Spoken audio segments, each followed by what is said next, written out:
Hello, hello mga mahal kong viewers, mga katililing, saan man kayo sa ating mundo, North or South, East or West, Madam Orasyon at your service. Kung natagpuan mo ang videong ito, hindi ito aksidente. May isang bagay na nakatakdang makaabot sa iyo ngayon. Kung ito ay timeless reading, na ibig sabihin ay hindi mahalaga kung kailan ka nanonood. Kung nandito ka ngayon, ang mensahe ay para sa iyo. I'm asking the universe for protection, clarity, honesty, and gentle guidance para sa sinumang nanonood sa videong ito. Okay. Kumusta mga katililing? Kumusta ang araw natin ngayon? Sana ay okay ang lahat. Stress-free ang lahat. At lahat ay masaya.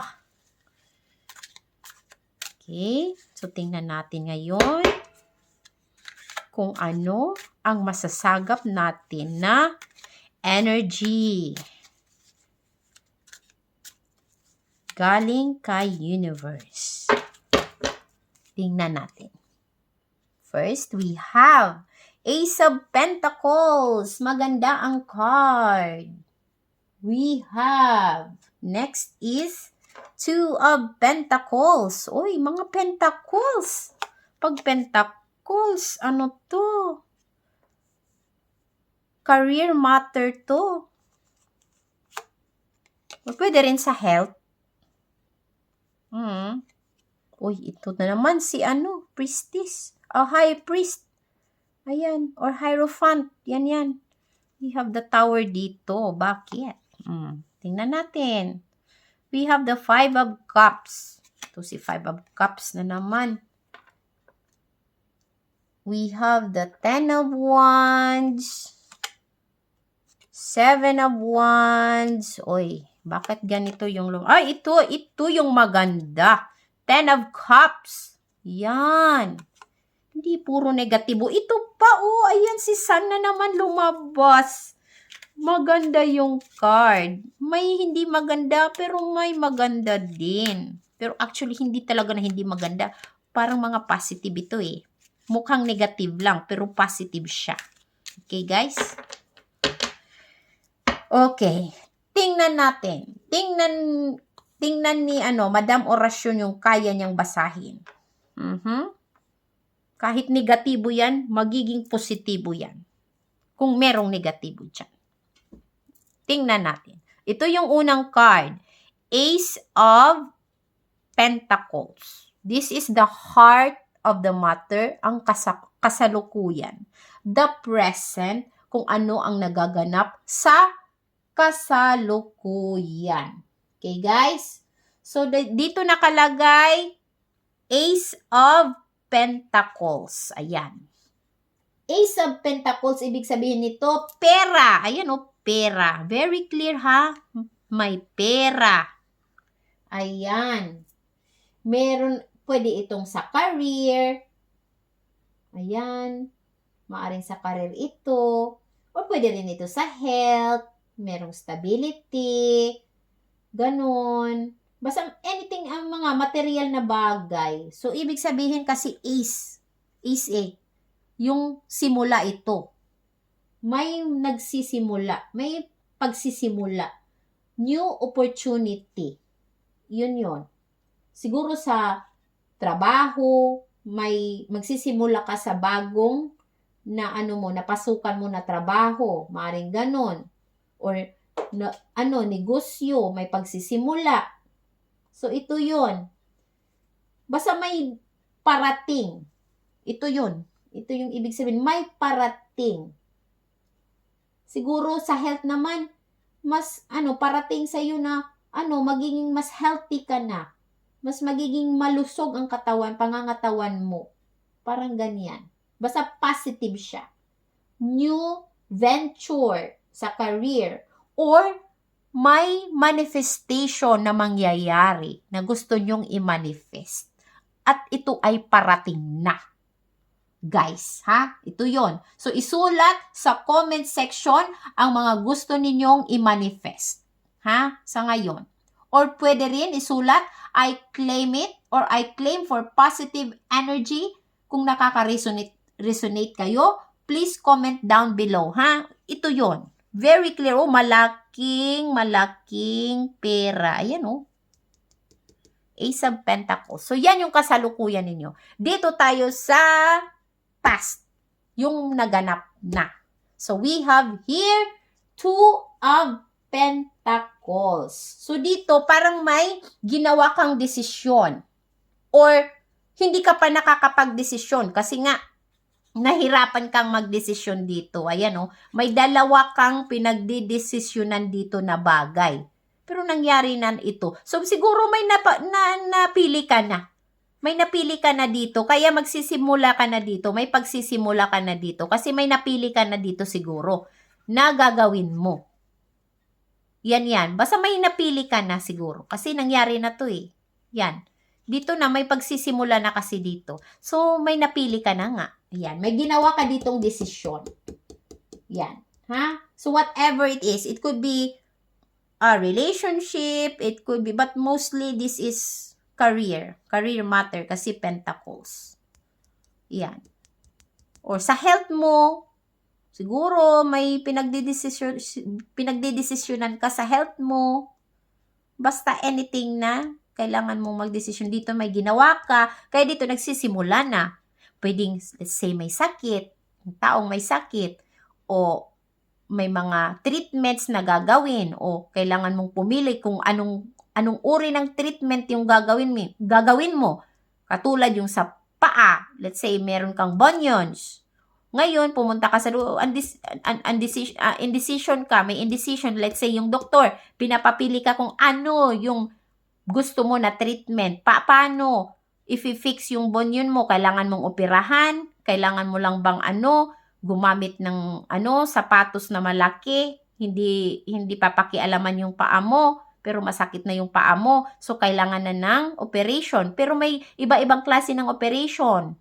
Merong okay, lang, yung hindi masyadong marami yung gagawin sa paa mo. O meron naman yung talaga, yung mas mahirap, matagal na pag-heal, pero mas effective. Parang ganon. So, depende kung ano yung mga treatments. Kasi iba-iba yung treatments. Pwede rin pag merong cancer, for example, yung tao, nagdidesisyon siya kung anong treatment yung gagawin, kung magpapakemo or hindi, or kung anong mga treatments. Parang ganyan, may pinagdidesisyonan sa health. Kung health ito. Okay? So, pwedeng yung iba naman, magtitake lang ng medicine. Hindi kailangang operahan. So, kung yun, papapiliin ka, you take medicine or you need operation. Parang ganyan, sa health, kung sa health ito. Pero, I think sa career ito, guys. Career. So, pag sa career naman, may pinagdidesisyonan ka dito. Pinagpipilian ka dito. So, yun ang ibig sabihin dito, ha? Mga example lang yan, ha, guys? O, dito tayo sa future. Ayan, may pagkawasak dito, guys. Ayan. Ito, maraming takot dito na card kasi na tao, sa card na ito kasi the tower to eh. Ibig sabihin nito may kalamidad na darating, may unos, may pagkasira, may pagkawasak. O ayan talagang kumbaga may masusunog, let's say yung bahay mo, nasunog ang bahay mo, nasira ang bahay mo, nawasak ang bahay mo, ganyan. Yan. Maaring sa career, maaring sa relasyon. Ito yun. May pagkasira. Yan yung tower. Kaya parang negatibo siya. Pero, gawin natin positibo. Okay? Yun nga, may nangyari. Kasi unexpected to eh. Hindi mo to mapipigilan. May magaganap talaga ito sa buhay natin. May magaganap talaga na hindi tayo handa. Pero mangyayari yan. Pero after that, may rebuilding naman. May, yan? Babangon ulit. Yan yung positive dito. Okay? Guys? Kasi kailangan mawasak iyan para makapagsimula ng panibago. Yun yung ibig sabihin nito, ha? So, huwag kayong mag-focus masyado sa nasira. sa nasira na. Let's say, masisira siya. Huwag ka nang mag-focus doon. I-let go mo na yung nasira. Kasi ito yung way ni universe para dalhin ka sa tamang direksyon. Kung ano man ito na masisira sa'yo, ginawa yan para sa'yo ni universe. Para bumalik ka sa tamang daan na hindi ka mawawala. Maaring sa karir, nawalan ka ng trabaho, tinanggal ka sa trabaho. Yun pala kasi merong nakalaan na ibang trabaho para sa'yo, para sa ikakabuti mo. Yun. Pwede rin sa relasyon, nasira ang inyong relasyon. Diba? Nawasak siya. Pero, yun yung way ni universe para mapunta ka sa tamang tao. Diba? Para ito sa kabutihan mo. Yun yung positive dito. Mangyayari ito dahil may rason si universe. May rason si God. Diba? So, feeling natin, pinabayaan tayo ni Lord. No. May times talaga na hindi natin siya naiintindihan. Ang Panginoon natin, hindi natin naiintindihan. Kasi, yung tinitingnan lang natin, yung mga details, hindi yung kabuuan. Kailangan tingnan mo ang kabuuan, ha? Hindi yung isang detalye lang ng buhay mo na ito. Okay? Kasi, nakadesign kasi lahat. May path tayo na fina-follow. So, para tama ang path natin na fina-follow, yan yung nangyayari sa atin. May mga nagaganap na hindi natin ini-expect. Diba? Na feeling natin negatibo. Pero positibo pala yan. Kasi tinutulungan tayo ni universe or ni Lord na bumalik sa tamang path. Okay? So, yun. Guys, ha? Okay. So, let's go to our next card here. O, ito pa. Ito yung, strength mo. We have here the High Priest or Hierophant. Maganda ito na card. Kasi, basta, Hierophant, parang may, yung energy nito, parang may learning, may teacher. Parang teacher ito siya na tinuturuan ka kung hindi ikaw ito or ikaw ito na parang ikaw yung teacher na may ginagabayan ka ganyan or about religion, yung mga paniniwala, yung mga nakasanayan na mga paniniwala, yan. Ito yung ibig sabihin ng the High Priest or Hierophant. Basta anything related to tradition, yan. Pwede rin, mga belief system, yun nga yung religion mo, yung sa society, sa komunidad, basta yan, or may learning and education, basta yan, ha? Yan yung strength mo ngayon. I-apply mo yung mga natutunan mo siguro dito. Yung lahat ng natutunan mo, apply mo sa ngayon. Kung ano yung ginagawa mo. Makakatulong ito sa iyo sa ngayon. Yan, yung mga stored knowledge mo, lahat na. Ha? Okay, dito tayo sa weakness mo naman. We have here 5 of Cups. Ayan, 5 of Cups na naman. Hindi. 4 of Cups pala yun dati. 5 of Cups. Ibig sabihin kasi nito, may grief ka, may disappointment. Ano ka dito? Basta you are sad. Ayan, may panghihinayang kasi ayan, natumba yung mga cups mo. Ilan na lang natira na cups? 2. We have 5 of Cups. So, yung 3 natumba, 2. Ikaw, focus ka sa nawala. Ito na nga yan, the Tower and the 5 of Cups. Connected yan dito, guys. Ito. Kasi may nawasak, di ba? May nasira. Pero ikaw, hindi ka maka-let go sa mga nasira na. Sira na yan, kaya i-let go mo na yan. Move on ka na kasi nga, iyon yung way ni universe para mapunta ka sa tamang path. Ito yung 2 cups, dito ka mag-focus. Huwag ito na natumba na, ha? Ayan, very clear. Ito yung weakness mo Hindi ka maka-let go sa nawasak na, sa nasira na. Paano ka makakapagsimula kung Hindi ka maka-move on, hindi mo ma-let go ang mga nasira na mga baggages yan sa buhay mo. Whatever it is, i-let go mo na yan. Okay? Mayroon kang grief eh. Ayan. I know, mahirap. Mahirap talaga, guys. Oo, hindi yan madali. Pero pinapakita dito ni universe na kailangan mo talagang i-let go. Although mahirap siya, you need to let go. Okay, guys? Para mabawas-bawasan yung sakit na nararamdaman ninyo. Ha? Okay? Mahirap, pero kailangan mong gawin yan. Kaya i-apply mo lahat ng mga belief mo. Ayan, sa religion mo. Ayan, ito. Lumapit ka kay Lord. Ito yon. Kung napapanghinaan ka na ng loob, wala ka ng hope. Let's say, meron kang sakit. Kung nagkasakit ka, seryosong sakit, nawalan ka na ng hope, you go. Ayan, kay Lord. 'Di ba? Humingi tayo ng advice kay Lord. Lahat ng nangyayari sa ngayon ay may rason. So, yan. Go back to your faith. Sabi. Ayan, faith.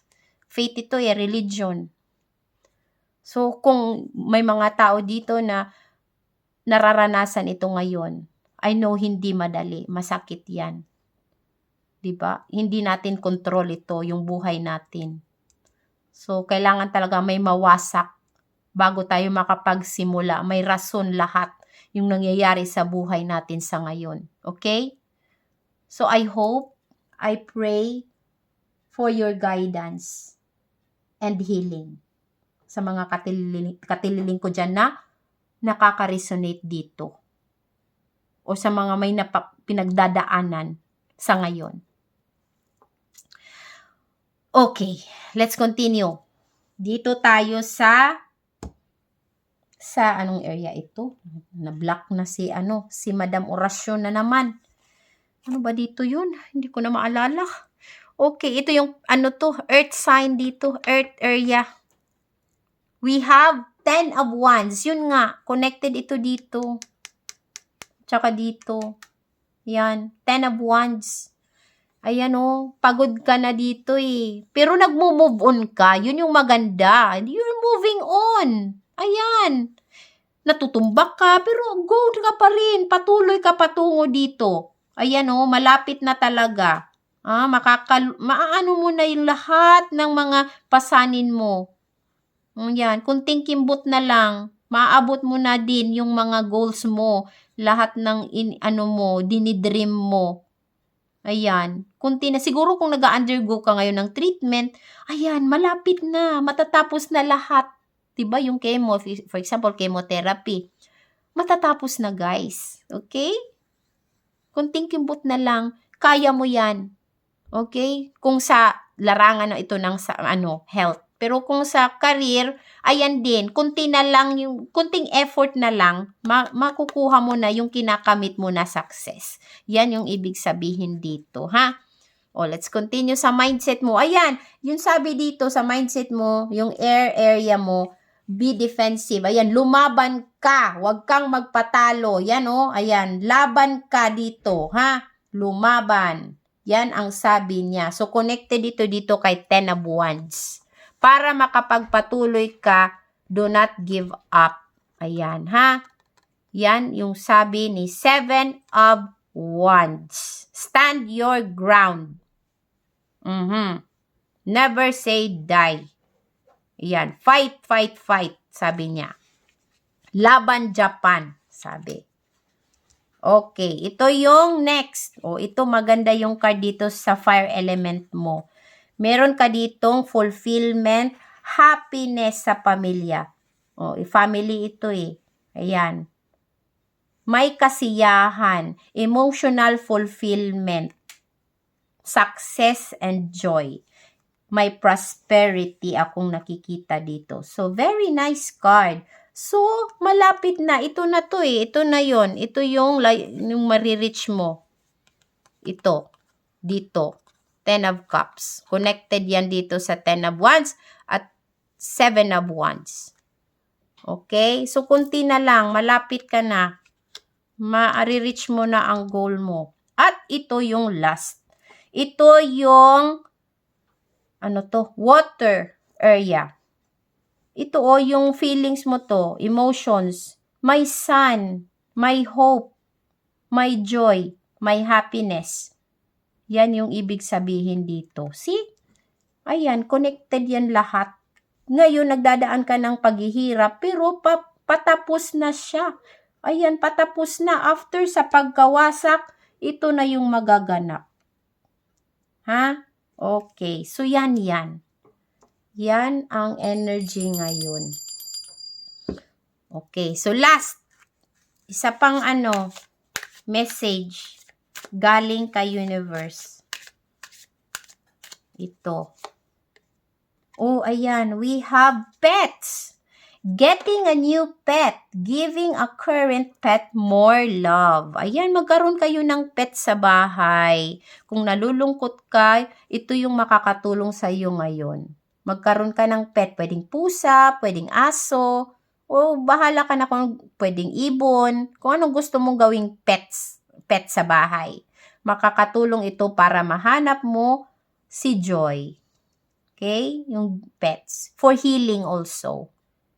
Especially black cats. Nakakatulong yan sila sa healing. For healing. Ayan. Hinihil ka niyan. Yan. Nagre-release yan sila ng happy energy. Yung mga pets. Okay? So, yan. So, or may makita kang pet, sa labas, pusa, gawin mong pet, alagaan mo.